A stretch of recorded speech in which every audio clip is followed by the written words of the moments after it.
नमस्कार, आप देख रहे हैं जनता टीवी। मैं हूं आपके साथ अमन त्रिपाठी। बुलेटिन की शुरुआत करेंगे एक बड़ी खबर के साथ। बड़ी खबर, बड़ी जानकारी आपको बता रहे हैं। रुक कर रहे हैं इस वक्त की बड़ी खबर का। बड़ी खबर आपको बता दें, सीएम धामी ने वीडियो कॉल के जरिए पर्व मनाया है। करवा चौथ पर वीडियो कॉल से जुड़े हैं सीएम पुष्कर सिंह धामी। अहमदाबाद दौरे पर हैं फिलहाल सीएम पुष्कर सिंह धामी। ये बड़ी खबर आपको बता रहे हैं, सीएम धामी ने वीडियो कॉल के जरिए करवा चौथ का पर्व मनाया है। करवा चौथ के मौके पर वीडियो कॉल से जुड़े सीएम पुष्कर सिंह धामी। जानकारी के लिए आपको बता दें, सीएम धामी अहमदाबाद दौरे पर।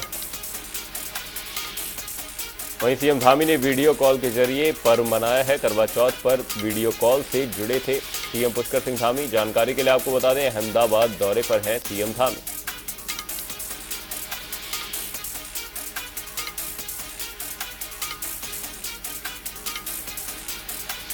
CM Pushkar Singh Dhami video call के जरिए जुड़े हैं। आपको बता दें, सीएम धामी ने वीडियो कॉल के जरिए करवा चौथ का पर्व मनाया है। करवा चौथ पर वीडियो कॉल से जुड़े सीएम पुष्कर सिंह धामी। जानकारी के लिए आपको बता दें, सीएम पुष्कर सिंह धामी फिलहाल अहमदाबाद के दौरे पर है।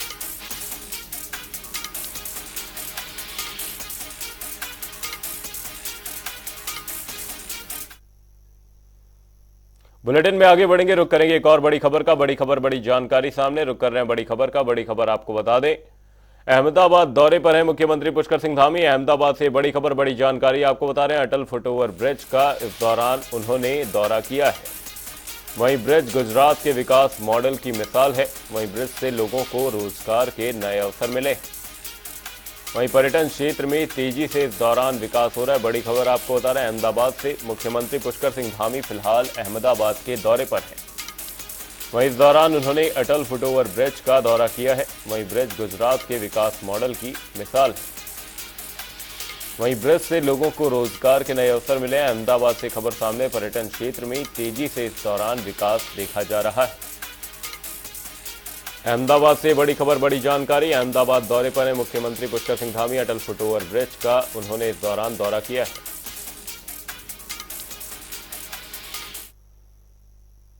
अब बुलेटिन में रुक करेंगे 2 मिनट में 10 बड़ी खबरों का। हल्द्वानी के अंतर्राष्ट्रीय स्टेडियम गोलापार में खेल महाकुंभ का आयोजन। खेल मंत्री रेखा आर्य और राज्यपाल गुरमीत सिंह रहे मौजूद। विजेता खिलाड़ियों को किया गया सम्मानित। प्रदेश मंत्री सतपाल महाराज का छत्तीसगढ़ दौरा। सतपाल महाराज ने की प्रेस कॉन्फ्रेंस। पीएम मोदी की जमकर की सराहना। विदेश दौरे से देहरादून लौटे गणेश जोशी। कार्यकर्ताओं ने किया जोरदार स्वागत। विदेशों में भारत का प्रतिनिधित्व करने पर जताई खुशी। प्रदेश में एक बार फिर पुरानी पेंशन को लेकर सियासत। सरकारी कार्मिकों को मिलेगा पुरानी पेंशन का लाभ। कांग्रेस बीजेपी में विवाद।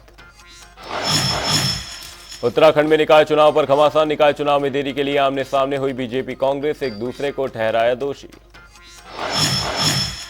उत्तराखंड में डेंगू पर लगा अंकुश। देहरादून में स्थिति हुई बेहतर। स्वास्थ्य महानिदेशक का बयान, डेंगू के मामले हुए कम। मसूरी में खाद्य सुरक्षा विभाग का चेकिंग अभियान। मिठाइयों की दुकान से भरे सैंपल। मिठाई विक्रेता में मचा हड़कंप।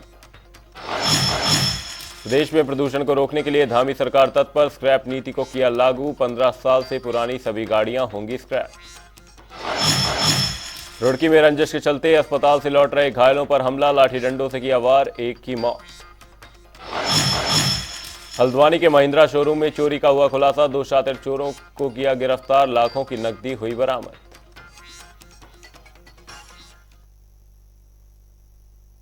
दो मिनट में 10 खबरों के बाद अब रुक करेंगे उत्तराखंड से जुड़ी कुछ अहम खबरों का। उत्तराखंड में आगामी 8 और 9 दिसंबर को ग्लोबल इन्वेस्टर समिट होने जा रहा है, जिसे लेकर मुख्यमंत्री पुष्कर सिंह धामी अहमदाबाद पहुंचे हैं। सीएम धामी ने अहमदाबाद में रोड शो में प्रतिभाग किया। इस दौरान सीएम धामी ने विभिन्न उद्योग समूहों के साथ बैठक की और उन्हें समिट के लिए आमंत्रित भी किया।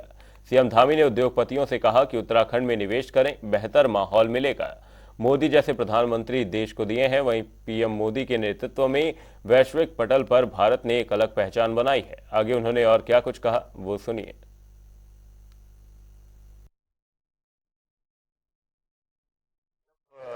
सामर्थ्यवान हो जाए, सामर्थ्य आ जाए अपने अंदर, भगवान इतनी शक्ति दे दे, सामर्थ्य दे दे, तो उसके बाद कर्म करना। तो मैं आप सबसे कह सकता हूं, कर्म करने के लिए, आगे निवेश करने के लिए, उद्योग समूह में काम करने के लिए, व्यापार जगत में काम करने के लिए उत्तराखंड भी एक आपके लिए सेफ डेस्टिनेशन है। एक ऐसा डेस्टिनेशन है। और ये तभी होगा, देखिए अगर मैं आपके बीच में आया हूं तो मुझे ऐसा लगता है मैं बहुत भगवान को मानने वाला हूं, मैं ईश्वरवादी हूं। मैं जानता हूं कि इस दुनिया में, इस धरा में एक पत्ता भी हिलता है, एक कण भी इधर से उधर होता है, तो बिना ईश्वर की इच्छा के बिना नहीं हो सकता। अगर मैं आपके पास आया हूं तो मैं निमित्त बना, ये बना, हम लोग इन्वेस्टर सबमिट कर रहे हैं, आप सबको आमंत्रित करने के लिए आ रहे हैं, लेकिन ये तय मानिए कि आज आपसे मिलना, आप सबको आमंत्रित करना, ये भगवान ने ही तय किया था। इसलिए मैं आप सबके बीच में आया हूं। तो मैं आपसे कहना चाहता हूं कि उत्तराखंड आप क्यों आए। देखिए बहुत लंबा मैं नहीं बोलना चाहता, आप सब लोग बहुत देर भी हो गई और लगभग 1 घंटा, सुधांशु जी कितना 1 घंटा लेट हो रहे, लगभग एक है आधे घंटे डिले। देखिए उत्तराखंड में अपार संभावनाएं हैं। कितने स्थान है जहां गंगा जी है, यमुना जी है, पिंडर है, शारदा है, महाकाली है, सरयू है, गोमती है, इतनी सारी नदियां लगातार प्रभावमान है। पर्वतों की श्रृंखलाएं हैं, आप जिधर जाएंगे उधर आपको पर्वतों की श्रृंखलाएं दिखेंगी। आप देखेंगे हमारा जो राज्य है, हमारे फॉरेस्ट सेक्रेटरी भी हैं ये सुधांशु जी, लेकिन इन्होंने एक बात नहीं बताई जो मैं बता देता हूं कि उत्तराखंड राज्य में 71% पूरे राज्य का जो भूभाग है वो फॉरेस्ट है। मेरे ख्याल से भारत के सर्वाधिक होगा, बड़े राज्यों में सर्वाधिक है। तो इस प्रकार की व्यवस्था है। और मैं जब दुबई गया तो मैं बड़ी बड़ी बिल्डिंगें देख रहा था, वहां बड़ी बड़ी बिल्डिंगें बनी हुई हैं, नए नए इंफ्रास्ट्रक्चर बने हुए हैं। और उनका जो वो कौन सी बड़ी बिल्डिंग है जिसमें गए थे हम लोग, बुर्ज खलीफा। तो जब हम उसमें गए तो उसके अंदर तो एसी चल रहा था, और जैसे ही उसके बाहर आए थोड़ी देर के लिए भी, तो सबके चेहरे पर पसीना आ गया। तो मैंने कहा ये सब देखिए, ये सब मैन मेड है, और उत्तराखंड में आएंगे तो आपको सब कुछ जो है गॉड मेड मिलेगा। अंदर भी आपको टेम्परेचर अगर अंदर 22 हो रहा होगा, 24 हो रहा होगा एसी के कारण से, अभी बाहर जाएंगे तो आपको कहीं पर 10 मिलेगा, कहीं पर 5 मिलेगा, कहीं पर 15 मिलेगा। तो आप स्वयं लगा लीजिए। जो हेल्थ के लिए, वेलनेस के लिए तमाम लोग जो आते हैं, मैं कह सकता हूं कि पूरी दुनिया के अंदर उत्तराखंड से बेहतर स्थान नहीं है। और मुझे ये भी बताया कि जो अहमदाबाद से दिल्ली की, वो अहमदाबाद से जो देहरादून की फ्लाइट चलती है, वो फ्लाइट हमारे यहाँ की चलने वाली सबसे पुरानी फ्लाइट है। और मुझे तो लगता है कि अभी एक फ्लाइट चल रही है, हमको बहुत जल्दी निवेदन करना पड़ेगा भारत सरकार से, airport of authority of India से, कि आप जो है उत्तराखंड में देहरादून से अहमदाबाद की 2 फ्लाइट चलाइए, 3 फ्लाइट चलाइए। धीरे धीरे कितने लोगों का आना जाना हो रहा है।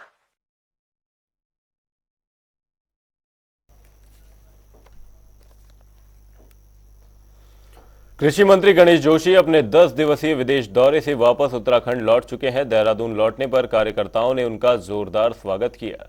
इसके बाद उन्होंने मीडिया से बातचीत की। इस दौरान गणेश जोशी ने कहा कि मुझे इस बात की खुशी है कि मुझे भारत का प्रतिनिधित्व करने का मौका मिला, जिस कारण 165 देश के लोगों से विचारों का आदान प्रदान हुआ। उन्होंने बताया कि हॉर्टिकल्चर और फ्लोरिकल्चर के क्षेत्र में उन्होंने लोगों और अधिकारियों से बातचीत की और ऐसे ही मॉडल को धरातल पर उतारने की कोशिश की जाएगी। आगे उन्होंने और क्या कुछ कहा वो सुनिए।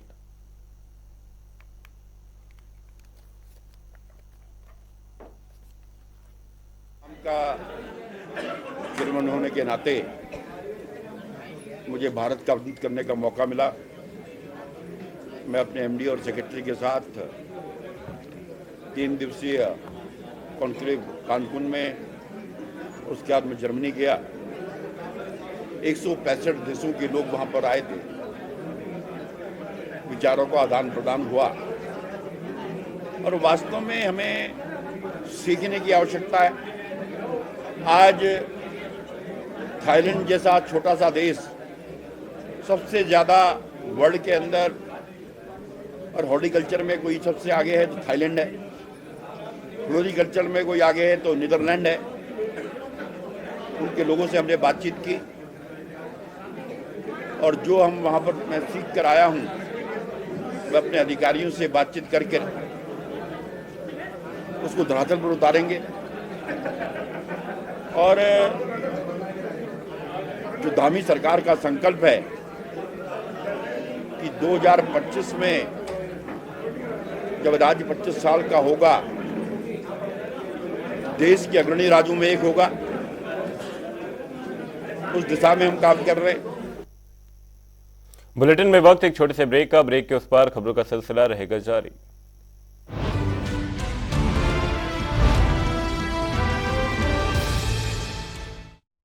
पढ़ सको तो पढ़ लो स्वर्णबंगा, शर्म से लाल हुई मिट्टी की ये परिभाषा। सुनहरे अक्षरों में मैंने तुम्हारे लिए कुछ तराशा है। Celebrate Diwali with Swarnabanga, an exclusive jewelry collection by Reliance Jewels.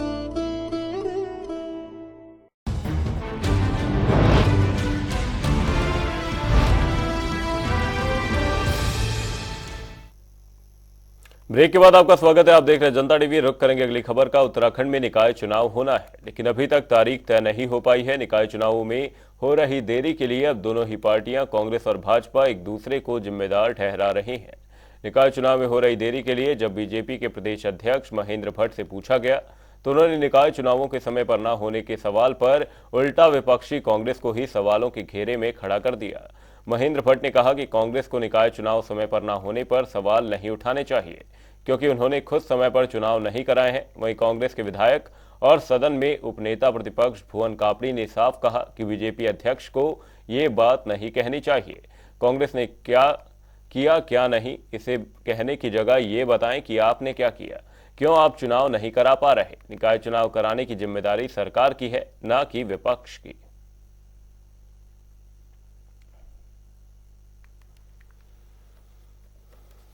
Congress को भी बताना चाहिए कि जब भी उनकी सरकारें रही हैं तो ऐसा एक समय बता दीजिए जिसमें उन्होंने समय पर चुनाव कराए। क्योंकि जब पहले 60-63 नगर पालिका नगर निगम हुआ करते थे, आज वो संख्या 103 हो चुकी है। नए नगर निगम बनते हैं, नई वार्ड बनते हैं, नया क्षेत्र जुड़ता है, तो स्वाभाविक रूप से उसका सीमांकन हो, उनका अंदर रिजर्वेशन का विषय हो, मतदाता सूची हो, इसका समय लगता है। जब भी निर्वाचन आयोग चुनाव घोषित करेगा, हम लोग चुनाव के लिए तैयार। देखिए, भारतीय जनता पार्टी के लोगों को पहले तो ये राय देना चाहूँगा कि आप हमेशा अपनी बात करिए कि आपने क्या किया, आप क्या कर रहे हैं, कांग्रेस ने क्या किया क्या नहीं किया। अगर यही बताना है तो इस देश में तो जो सब कुछ हो रखा वो कांग्रेस ने किया है।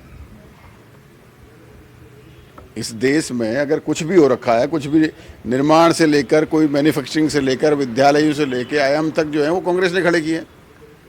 भारतीय जनता पार्टी अपनी असफलता को छुपाने के लिए हमेशा कांग्रेस की बात करती है। कांग्रेस ने ऐसा किया, आप क्या कर रहे हैं, आप क्यों नहीं चुनाव करा पा रहे हैं।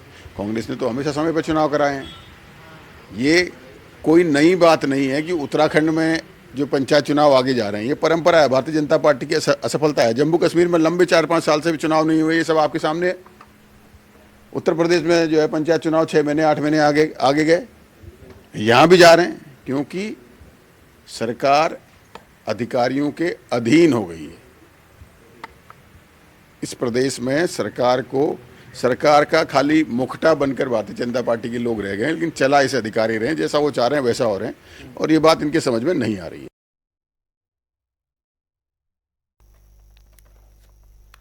वहीं निकाय चुनाव को लेकर मामला गर्माता जा रहा है। कांग्रेस और बीजेपी में वार पलटवार लगातार जारी है। अब कांग्रेस प्रदेश महामंत्री नवीन जोशी ने बीजेपी पर वार करते हुए कहा कि बीजेपी लोकसभा चुनाव हार के डर से निकाय चुनाव नहीं करवाना चाहते।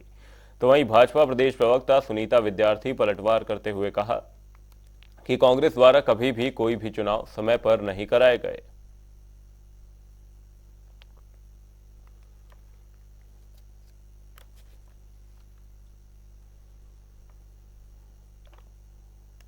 उत्तराखंड में नगर निकाय के चुनाव होने हैं, लेकिन सरकार की जो मंशा है चुनाव कराने की नहीं है।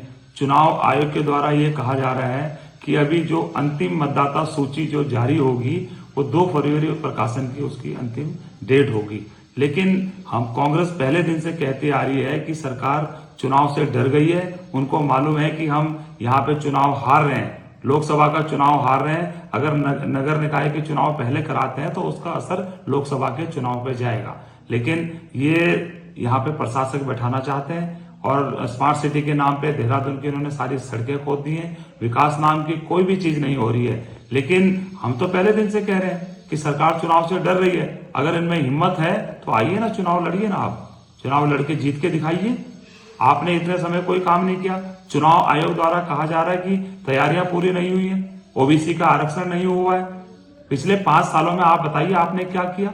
देखिए, ऐसा है नगर निकाय चुनाव, जहां तक भारतीय जनता पार्टी अपना पूरा कार्य जो है सभी नगर निगम से रिलेटेड सभी प्रक्रियाएं कर रही है।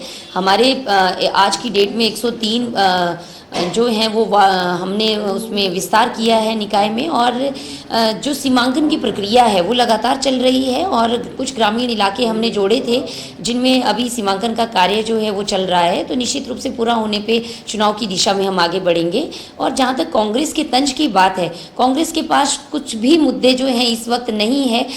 वैसे तो वो बहुत चुनावी यहाँ पे ढोल पीटते रहते हैं, लेकिन वो अपने समय की बात बताएं कि जब उनके समय में किसी प्रकार की कोई बाधाएं भी नहीं रहती थी, उसके बावजूद भी वो 6-6 महीने जो है अपने चुनाव लेट करवाते थे। तो उनको जो है अपनी गिरेबान में झांकना चाहिए। और भारतीय जनता पार्टी जिस प्रकार से कार्य कर रही है, वो लोग हर चुनाव के लिए डरे हुए हैं, सहमे हुए हैं, चाहे वो लोकसभा की बात हो, चाहे वो नगर निगम निकाय चुनाव की बात हो। उत्तराखंड में एक बार फिर पुरानी पेंशन को लेकर सियासत तेज हो गई है। प्रदेश में 1 अक्टूबर 2005 से पहले भर्ती प्रक्रिया में सम्मिलित रहे सरकारी कार्मिकों को धामी सरकार ने बड़ा तोहफा दिया है।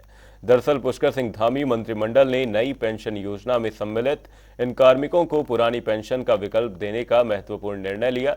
इस पर वित्त मंत्री प्रेमचंद अग्रवाल का कहना है कि ऐसे अधिकारी कर्मचारी जिनकी नियुक्ति 2005 के अक्टूबर के पहले हुई थी, उनको इस योजना का लाभ मिलेगा। इस तरह से प्रदेश में लगभग 7,000 कर्मचारियों को इसका फायदा होने वाला है।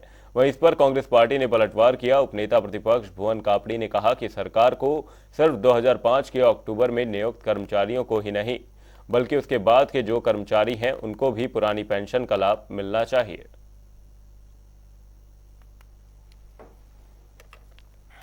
हमारे प्रदेश के अंदर भी इस प्रकार की मांगे उठ रही थी, और मैं आभार व्यक्त कर रहा हूँ माननीय मुख्यमंत्री जी का, जिस प्रकार से हरियाणा ने भी इसको पास किया।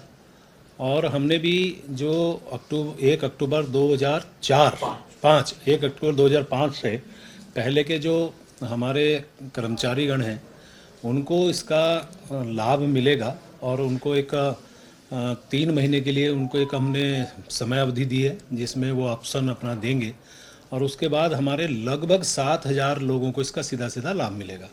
यानी कि हमारे वो लोग भी इसमें आच्छादित होंगे जो लगातार इसकी मांग भी कर रहे थे, और सरकार ने उस पर अपना एक बहुत बढ़िया एक अच्छा निर्णय उस पर लिया है। देखिए, अक्टूबर 2005 से पहले के कर्मचारी वो पहले से ही ओल्ड पेंशन का लाभ ले रहे हैं। सरकार इस बात को कहकर अपनी झूठी तारीफ कर रही है। बात वो है कि जो नियुक्तियां, जो विज्ञापन अक्टूबर 2005 से निकला, शिक्षा विभाग का एक बड़ा मामला है जिसमें अक्टूबर 2005 से रिजल्ट भी निकल गया। कुछ जिलों में आचार संहिता होने के कारण, अन्य कारणों से उनको नियुक्ति अक्टूबर 2005 के बाद नवंबर के पहले सप्ताह में या 10-15 दिन बाद दी गई। लेकिन उनका जो रिजल्ट था या जो विज्ञप्ति थी वो पहले निकल चुकी थी।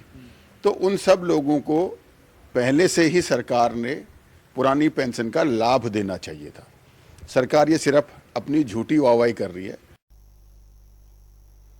बीते कई महीनों से जिस तरह से पूरे प्रदेश भर में डेंगू के चलते दर्जनों मौतों और हजारों मरीज अस्पतालों में भर्ती थे, खासकर राजधानी देहरादून में स्थिति बदतर देखने को मिल रही थी। लेकिन अब डेंगू पर कुछ राहत भरी खबर सामने आई है। स्वास्थ्य महानिदेशक विनीता शाह ने जानकारी देते हुए बताया कि डेंगू पर अब स्थिति नियंत्रण में है और मामले भी कम दर्ज किए जा रहे हैं। हालांकि विनीता शाह ने बताया कि मौजूदा समय में नैनीताल जिले में डेंगू के मामले सामने आ रहे हैं। स्वास्थ्य के लिहाज से हमारी पूरी तैयारी है और लगातार प्रत्येक जिलों में निगरानी बनाए हुए हैं ताकि डेंगू के मामलों पर पूर्णतया अंकुश लगाई जा सके। अब धीमे धीमे हमारा कंट्रोल आ रहा है डेंगू में, और नैनीताल जिले में अभी भी मैं भ्रमण के लिए गई थी तो वहाँ केसेस थे। देहरादून में लगभग कंट्रोल है। अब मौसम भी फेवरेबल हमारे लिए हो गया है, तो आशा है हम 10-15 दिन पे डेंगू पे कंट्रोल पा लेंगे।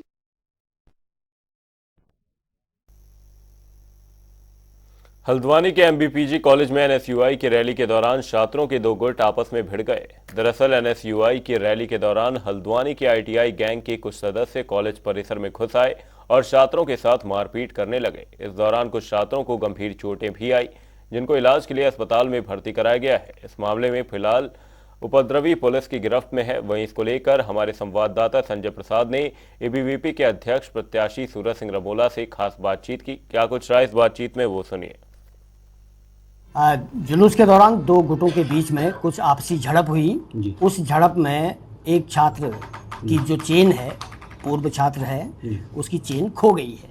अब लेकिन वो चेन कहाँ पर खोई इसका अभी कुछ पता नहीं चला है। उसकी फुटेज हमने पुलिस प्रशासन को दे दी गई है और पुलिस उसमें जांच कर रही है और कुछ लोगों को थाने में भी बुलाया गया है, जैसा अभी पुलिस अधिकारी ने हमें बताया है। कॉलेज प्रशासन को अभी हमारे पास पहला एक्शन तो कॉलेज प्रशासन ने ये लिया है कि गेट खोल के उन सारे छात्रों को हमने गेट पूरा खोल के बाहर कर दिया था। फिर उसके बाद जो झड़प हुई है वो कॉलेज परिसर से बाहर हुई है। कॉलेज परिसर में केवल चेन खोने की बात हमारे सामने आई है। मैं अभी बीच बचाओ में खड़ा था, कुछ समर्थक उनके आए और वहाँ से हटावाई करना चालू कर दी उन्होंने। हाँ, और जिसमें मेरी चेन भी खोई हुई है, मेरी चादर मेरी चेन भी खोई हुई है इसमें। हाँ, कोई याद है कि किसने आप पे हमला किया या किसने आप पे लड़ाई स्टार्ट कर दी? ऐसा है, मैं शकल देख के बता सकता हूँ कि कौन कौन है वो। अच्छा। हाँ, शकल देख के बता सकता हूँ कि कौन कौन है। हाँ, बस ठीक है, धन्यवाद। कॉलेज के अंदर लड़ाई, कॉलेज के अंदर भी, कॉलेज के बाहर हुई। आते ही चुनावी मैदान में सरगर्मियां तेज हो गई हैं और साथ ही साथ छात्रों के बीच जो गुटों में संघर्ष की कहानी चलती आ रही है वो आज एक बार फिर एमबीपीजी में दोहराई गई है। जी हाँ, एमबीपीजी में आईटीआई गैंग और स्थानीय जो छात्र हैं उनके साथ उनके बीच संघर्ष हुआ है और इसमें काफ़ी छात्रों को चोटें भी आई हैं। इसमें हमसे बात करने के लिए हमारे साथ हैं एबीवीपी के अध्यक्ष प्रत्याशी सूरज रमोला। सूरज, कॉलेज में छात्र संघ चुनाव को लेके खासकर जो रैलियां निकलती हैं उनमें इस तरीके का संघर्ष आखिर क्यों होता है?